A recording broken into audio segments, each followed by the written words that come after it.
ആത്മഹത്യാ ഭീഷണിയുമായി BLO കോട്ടയം മുണ്ടക്കയം സ്വദേശി ആന്റണിയാണ് village officer അടക്കമുള്ളവരുടെ ഗ്രൂപ്പിൽ ആത്മഹത്യാ ഭീഷണി മുഴക്കിയത്. ജോലി സമ്മർദ്ദം താങ്ങാനാകുന്നില്ലെന്ന് ഓഡിയോ സന്ദേശത്തിലേക്ക്. നിങ്ങളെ റവന്യൂവിലെ ഉദ്യോഗസ്ഥരും കൂടി ഞങ്ങളെ ചൂഷണം ചെയ്യുകയാണ്. എല്ലാ തരത്തിലും ചൂഷണം ചെയ്ത് ഞങ്ങളെ മാനസികമായും ശാരീരികമായും പീഡിപ്പിച്ചിട്ടാണ് ഈ പണി ചെയ്യുന്നത്. ഈ അടിമപ്പണി ദയവായിട്ട് നിർത്തണം. എന്റെ മാനസിക നില തകർന്നു പോകുന്ന അവസ്ഥയിലേക്കാണ് വന്നിരിക്കുന്നത്. പലരുമായിട്ട് സംസാരിച്ച് മനുഷ്യന്റെ സമനിലയും മാനസികമായിട്ടുള്ള ആരോഗ്യം നഷ്ടപ്പെട്ട് ഞാൻ അന്നെങ്കിൽ ആരെങ്കിലും കൊല്ലും, അല്ലെങ്കിൽ ആരെങ്കിലും എന്നെ കൊല്ലും. അതുകൊണ്ട് ദയവായിട്ട് എന്നെ ഈ ജോലിയിൽ നിന്ന് പിന്മാറാൻ അനുവദിക്കണം. എന്നെ ഇതിൽ നിന്ന് പൂർണ്ണമായിട്ട് ഒഴിവാക്കണം. ഞാൻ മടുത്തട്ടാ പറയുന്നത്, സഹികെട്ടാ പറയുന്നത്. ഞാനല്ല വില്ലേജ് ഓഫീസിന് മുമ്പ് ഞാൻ വിഷം കടിച്ച് ഞാൻ ചാകും. അത് കളക്ടറേറ്റിലായിരിക്കും, എവിടെയായിരിക്കും. എനിക്ക് അതുപോലെ മാനസിക സമ്മർദ്ദമാണ്. എനിക്ക് സ്വൈര്യമായിട്ട് ജോലി ചെയ്യാൻ പറ്റുന്ന ഒരു സാഹചര്യത്തിലേക്കല്ല ഞാനിപ്പോൾ വന്നിരിക്കുന്നത്. ഈ ഡിജിറ്റലൈസേഷൻ 1 മിനിറ്റ് കൊണ്ട് ചെയ്യാന്ന് പറഞ്ഞാൽ സംഗതി ശരിയാ. ഇങ്ങർക്കൊക്കെ AC റൂമിൽ നിന്നുകൊണ്ട് പറയാം. ഇതൊന്നും വെളിയിരിക്കുന്ന വെയിൽ കൊണ്ട് നടക്കുന്ന മനുഷ്യന്റെ ബുദ്ധിമുട്ട് എന്നാന്നുള്ള അറിയത്തില്ല. ജനത്തിന് തെറിയാക്കാനും നിങ്ങളെ തെറിയാക്കാനും പറ്റത്തില്ല. ഒന്നേ ഞാൻ ആത്മഹത്യ ചെയ്യും. അതിന് ഉത്തരവാദി ഈ ഇലക്ഷൻ കമ്മീഷനും ഈ SIR ആണെന്ന് മാത്രമേ എനിക്ക് പറയാനുള്ളൂ. Very good morning. Toby Johnson ആണ് കോട്ടയത്ത് ചേരുന്നത്. രാവിലെ തന്നെ നമുക്ക് ആദ്യം പറയാനുള്ളത് ആത്മഹത്യയോ കൊലപാതകമോ ഒന്നിനും പരിഹാരമല്ല എന്നതാണ്. പക്ഷേ നമ്മൾ വാർത്തയുടെ ഭാഗമായി ആ ഓഡിയോ സന്ദേശം കേൾപ്പിക്കേണ്ടതായിട്ട് വരുന്നുണ്ട്.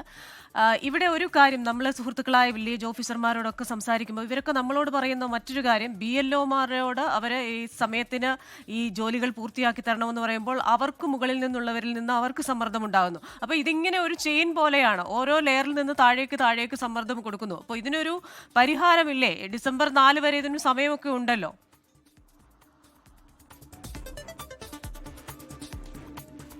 ക്രിസ്റ്റീന, പരിഹാരം ഉണ്ടാകേണ്ടതാണ്. ക്രിസ്റ്റീന പറഞ്ഞതുപോലെ തന്നെ ആ ഒരു കണ്ണിയുടെ ഏറ്റവും താഴെത്തട്ടിലുള്ള വ്യക്തികളാണ് ഈ BLOമാർ. അതുകൊണ്ട് തന്നെ ഈ സമ്മർദ്ദമെല്ലാം വരുന്നത് ഇവർക്ക് മുകളിലേക്കാണ്.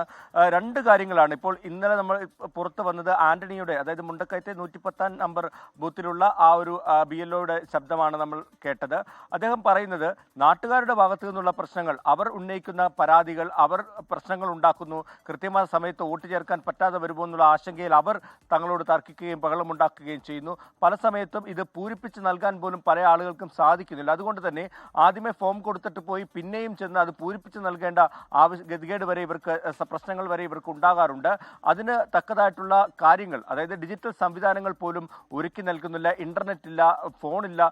അപ്പോൾ അതുമൂലമുണ്ടാകുന്ന ബുദ്ധിമുട്ട്, കൃത്യസമയത്ത് ഈ വോട്ട് ചേർക്കാൻ പറ്റുവാൻ സാധിക്കാത്തൊരവസ്ഥയിലേക്ക് പോകുന്നു. അതേ സമയത്ത് തന്നെയാണ് മറുവശത്ത് ഉദ്യോഗതലത്തിൽ മുകളിൽ നിന്നുമുള്ള സമ്മർദ്ദം, കൃത്യസമയത്ത് ഈ പ്രശ്നം പരിഹരിക്കണമെന്നുള്ള സമ്മർദ്ദം. ഇത് രണ്ടും കൂടി ആവുമ്പോൾ മുന്നോട്ട് പോകാൻ സാധിക്കാതെ കടുത്ത മാനസിക സമ്മർദ്ദത്തിലേക്ക് ഈ ആളുകൾ പോകുന്നു എന്നുള്ളതാണ് നമുക്ക് ഇന്നലത്തെ ഓഡിയോ സന്ദേശത്തിൽ കൂടിയും വ്യക്തമാകുന്നത്. കഴിഞ്ഞ ദിവസങ്ങളിലൊക്കെ ഇത്തരത്തിലുള്ള പ്രതികരണങ്ങൾ നമ്മൾ കേട്ടതാണ്. അതിന് ഒരു പരിഹാരം ഉണ്ടാകുന്നില്ല എന്നുള്ളതാണ് ഇപ്പോൾ ഈ ഓഡിയോ സന്ദേശം പുറത്തു വരുമ്പോൾ നമുക്ക് മനസ്സിലാക്കാൻ സാധിക്കുന്നത്. എന്തായാലും ഈ വിഷയത്തിൽ കാര്യമായിട്ടുള്ള ഇടപെടൽ ഉണ്ടാകേണ്ടതാണ് എന്നുള്ള കാര്യത്തിൽ യാതൊരു സംശയവുമില്ല.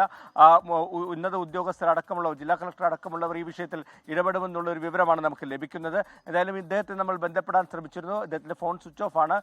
മറ്റ് കൂടുതൽ വിശദാംശങ്ങളിലേക്ക്, ഈ സമാനമായിട്ടുള്ള പരാതികളുള്ള BLOമാർ കൂടുതൽ കോട്ടയം ജില്ലയിൽ ഉണ്ട് എന്നുള്ള വിവരം തന്നെ നമുക്ക് ലഭിക്കുന്നുണ്ട്. പല ആളുകൾക്കും മുൻപ് തന്നെ, അതായത് കഴിഞ്ഞ ആഴ്ച ഈ വാർത്തയൊക്കെ വന്ന സമയത്ത് തന്നെ ചില വിശദീകരണങ്ങൾ, കൃത്യസമയത്ത് എന്തുകൊണ്ട് ഇത് പൂർത്തിയാക്കുന്നില്ല എന്ന് ചോദിച്ച് വിശദീകരണങ്ങൾ അയക്കുന്ന ചില പരാതികൾ ചില ആളുകളുടെ, ചില BLOമാർ നമ്മളോട് പറഞ്ഞിരുന്നു. എന്തായാലും അതിന്റെ ഒരു അവസാന ഘട്ടത്തിലേക്ക് എത്തുമ്പോഴാണ് ഈ ഒരു പരാതിയുമായി BLOമാർ രംഗത്ത് വരുന്നത്.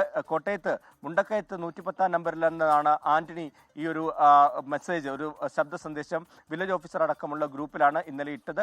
അതിന്റെ പ്രതികരണമാണ് നമ്മളിപ്പോൾ കേട്ടത്. കോട്ടയത്ത് നിന്ന് ടോബി ജോൺസൺ ആണ് വിശദാംശങ്ങളുമായി ചേർന്നത്. ഈ വിഷയത്തിൽ പലരുമായും സംസാരിക്കുമ്പോൾ ഓരോ തലത്തിലിരിക്കുന്നവർക്കും ഈ സമ്മർദ്ദം ഉണ്ടാകുന്നുണ്ടെന്നാണ് മനസ്സിലാക്കുന്നത്. അതുകൊണ്ട് തന്നെ ഒരു സമഗ്ര പരിഹാരത്തിലേക്ക് പോകട്ടെ എന്ന് ആഗ്രഹിക്കുന്നു. ലോകത്തെവിടെയായാലും ഏത് സമയത്തും 24 വാർത്തകളും ഓഗ്മെന്റഡ് റിയാലിറ്റി പാക്കേജുകളും എക്സ്പ്ലെയിനറുകളും വിശദമായി കാണാൻ ഞങ്ങളുടെ YouTube ചാനൽ നിങ്ങൾക്ക് സബ്സ്ക്രൈബ് ചെയ്യാം.